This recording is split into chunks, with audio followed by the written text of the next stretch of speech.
नमस्ते। BCom second year के सभी छात्रों का मैं विवेकानंद कॉलेज की ओर से सर स्वागत करती हूँ। ये आपका सेकेंड लैंग्वेज सेमेस्टर थर्ड संप्रेषणमूलक व्यावसायिक हिंदी और उसी के साथ साथ हमने गए लेक्चर में प्रयोजनमूलक भाषा तात्पर्य एवं स्वरूप को देखा था। उसमें हमने प्रयोजनमूलक भाषा से तात्पर्य, प्रयोजनमूलक भाषा स्वरूप, प्रयोजनमूलक भाषा की विशेषताएं, प्रयोजनमूलक हिंदी की विभिन्न रूप तथा वैश्वीकरण के परिप्रेक्ष्य में हिंदी भाषा का महत्व यह हमने देखा था। हिंदी भाषा के महत्व में हमने पढ़ा है कि उद्योग व्यापार और हिंदी, संचार माध्यम और हिंदी, सूचना प्रौद्योगिकी और हिंदी, विज्ञान तथा तकनीकी हिंदी, राजभाषा हिंदी तथा भारतीय संस्कृति और हिंदी। आज के लेक्चर में हम वाणिज्य, व्यापार और हिंदी यह नया पॉइंट पढ़ने वाले हैं। उसमें आज हम देखेंगे कि वाणिज्य, व्यापार, तात्पर्य एवं स्वरूप किस प्रकार का है। प्रयोजनमूलक हिंदी की वित्त एवं वाणिज्य प्रयुक्ति का क्षेत्र अति विशाल माना गया है।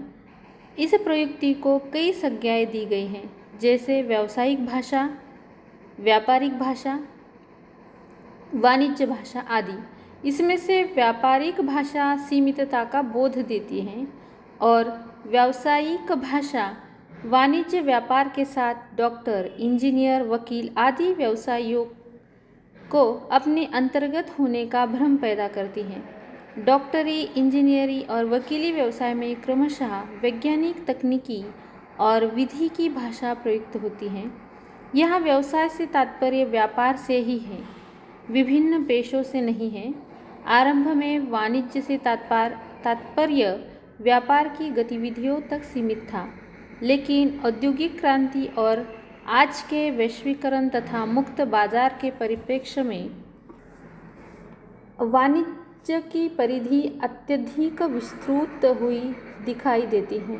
माल या वस्तु की उत्पादन प्रक्रिया से लेकर उपभोक्ता तक पहुंचाने तक की संपूर्ण गतिविधियां वाणिज्य में आ जाती हैं। वाणिज्य की व्याप्ति को पिछले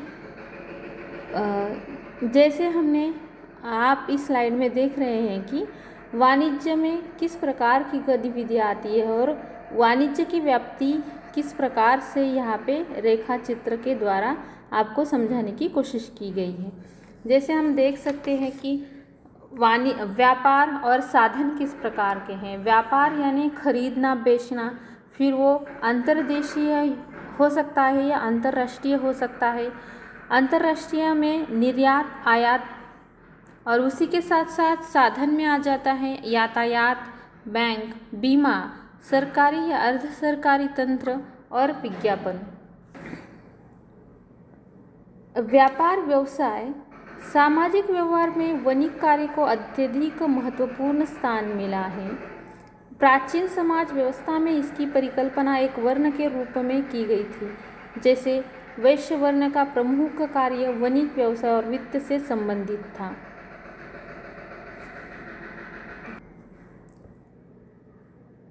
व्यापार शब्द का मूल अर्थ है क्रय या विक्रय। यह क्रय विक्रय अथवा लेन देन वस्तुओं और माल तक ही सीमित नहीं है, वरन सेवाओं यानी केवल वस्तुओं का ही लेन देन यह व्यापार या क्रय विक्रय में नहीं आता। उसी के साथ साथ कई सेवाएं, धन का भी हो सकता है। इस क्रय विक्रय, आदान प्रदान अथवा विनिमय का मुख्य मंतव्य लाभ की आशा ही है। आप जो भी किस माध्यम से लेन देन कर रहे हैं, उस माध्यम का उद्दिष्ट या मुख्य मंतव्य लाभ ही है। लाभ कमाने की आकांक्षा व्यापारिक उन्नति की महान प्रेरक शक्ति है। आप कोई भी व्यवसाय की शुरुआत करते हैं तो उसमें जो भी कुछ लेन देन चल रहा है, आयात निर्यात हो रही है, तो उन्नति की महान जो आकांक्षा है वह क्या है? लाभ कमाने की। क्रय विक्रय की क्रिया कानूनी और अविरत हो तो व्यापार की संज्ञा पाती है। आप जो भी अगर गैर कानूनी रूप से कोई व्यवसाय कर रहे हैं तो वह व्यापार की संज्ञा में नहीं आता। व्यापार की संज्ञा में जो भी आप क्रय विक्रय की क्रिया कर रहे हैं वो कानूनी और अविरत होनी चाहिए वही व्यापार की संज्ञा पाते हैं। कानून के विरुद्ध समाज हित और सामाजिक नैतिकताओं को एक पर ताक पर रखकर अमर्याद लाभ के लिए किया जाने वाला लेन देन ठगी कहलाएगा। अब देखिए कि केवल स्वार्थ के लिए आप एक आध व्यवसाय चुन रहे हैं, उसमें लेन देन है, लेन देन कर रहे हैं, लेकिन वह पूरा कानून के विरोध में है या कानून उसके विरोध में है, समाज हित उसमें नहीं देखा जा रहा है या सामाजिक नैतिकताओं को आप ताक पर रख रहे हैं, तो एक प्रकार की वह लेन देन ठगी कहलाएगी। वह व्यापार नहीं हो सकता। व्यापार अगर करना है तो उसमें कानून की सहमति होनी आवश्यक होती है, ना उसमें समाज का अहित होना चाहिए। साथ ही इस क्रय विक्रय अथवा लेन देन की क्रिया में निरंतरता भी आवश्यक है। गैर कानूनी और आदान प्रदान के व्यवहार को व्यापार की संज्ञा नहीं दी जा सकती। व्यापार मुख्य रूप से दो प्रकार का होता है, एक अंतर्देशीय और अंतर्राष्ट्रीय। अब देखिए कि यहाँ हम व्यापार की संज्ञा उसी को दे सकते हैं जिस व्यापार को जो व्यक्ति चला रहा है उसको कानूनी सहमति मिली हो या जिससे समाज हित हो रहा हो, समाज का किस प्रकार से ही अहित नहीं हो रहा है, नैतिकताओं को लेकर चल रहा है, ना कि सामाजिक नैतिकताओं को उसने ताक पर रखा है। और जो कानून को लेकर चल रहा है, लेन देन का कार्य, उसमें जो भी नफ़ा हो रहा है वो व्यापार की संज्ञा में आता है। लेकिन जो व्यापार कानून के विरोध में है और लेन देन भी कर रहा है तो वो ठगी कहलाएगा। और इसके बावजूद भी व्यापार के दो मुख्य रूप यहाँ पे कहे गए हैं, एक अंतर्देशीय और अंतर्राष्ट्रीय। अंतर्देशीय व्यापार अपने ही विभिन्न देश के अंतर्गत होता है। यह व्यापार भी दो रूपों में होता है, एक थोक व्यापार और फुटकर व्यापार। अब देखिए कि अंतर्देशीय और अंतर्राष्ट्रीय ये दो प्रकार के दिए हैं। इसी में भी और दो रूप समाहित, अंतर्देशीय व्यापार में और दो रूप, या हम कह सकते हैं कि अंतर्देशीय व्यापार अपने ही विभिन्न देश के अंतर्गत हो सकता है। इसमें दो रूप दिए गए, एक थोक व्यापार और फुटकर व्यापार। थोक व्यापार क्या है यह हम देखेंगे। थोक व्यापार में वस्तु अधिक मात्रा में खरीदी जाती है और फिर थोड़ी थोड़ी मात्रा में फुटकर व्यापारियों को बेची जाती है। अब देखिए कि थोक व्यापार क्या है। जैसे हम होलसेल पर कोई सामान ज़्यादा तौर पर लेकर आते हैं और अपने ढंग से उसको बेचते हैं, उसी प्रकार यह क्या है कि वस्तुओं को अधिक मात्रा में खरीद कर उसको फिर थोड़ी थोड़ी मात्रा में फुटकर व्यापारियों को बेची जाती हैं।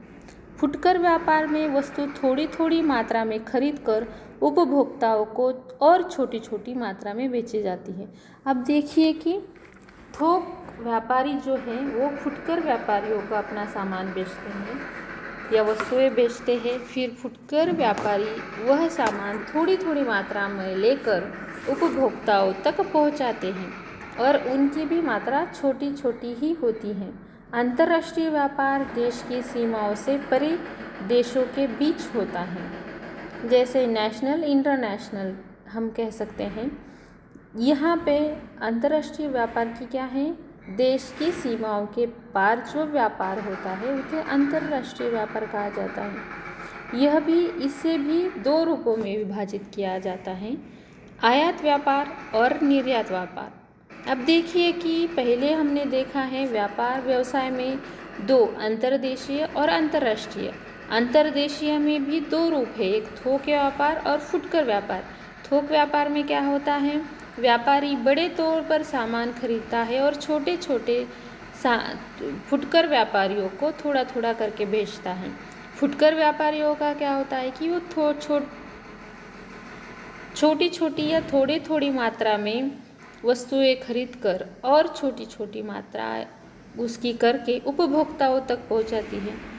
यह देश ही देश में व्यापार हो सकता है। और अंतर्राष्ट्रीय व्यापार में आप क्या कर सकते हैं कि देश की सीमाओं के पार यह व्यापार होता है या इन देशों के बीच व्यापार होता है। उसमें भी आयात व्यापार और निर्यात व्यापार। एक देश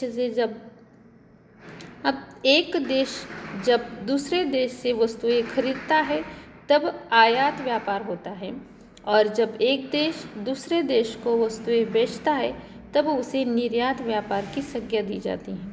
अंतर्राष्ट्रीय व्यापार दो देशों की सरकारों के बीच हुए व्यापारिक अनुबंधों के अनुसार ही होता है। अब देखिए कि आयात करना और निर्यात करना। एक देश जब दूसरे देश से वस्तुएं खरीदता है तब उसे आयात व्यापार कहते हैं, और जब एक देश दूसरे देश को वस्तुएं बेचता है तो उसे निर्यात व्यापार कहते हैं। इसी के साथ साथ कल के लेक्चर में हम देखेंगे कि इसके साधन किस प्रकार के हैं, आयात और निर्यात किस प्रकार से आप वस्तु के कर सकते हैं, और उसके माध्यम से लेन देन किस प्रकार से होता है, लेन देन का माध्यम क्या है, और लेन देन का माध्यम कानूनी तौर पर किस प्रकार से होना चाहिए। यह हम कल के लेक्चर में व्यापार के साधन को पढ़ेंगे। उसी के साथ साथ मैंने पहले भी कहा है कि आपको कोई भी अगर दिक्कत होती है, आपको अगर नोट्स चाहिए तो आप हिंदी डिपार्टमेंट में आकर कांटेक्ट कर सकते हैं। धन्यवाद।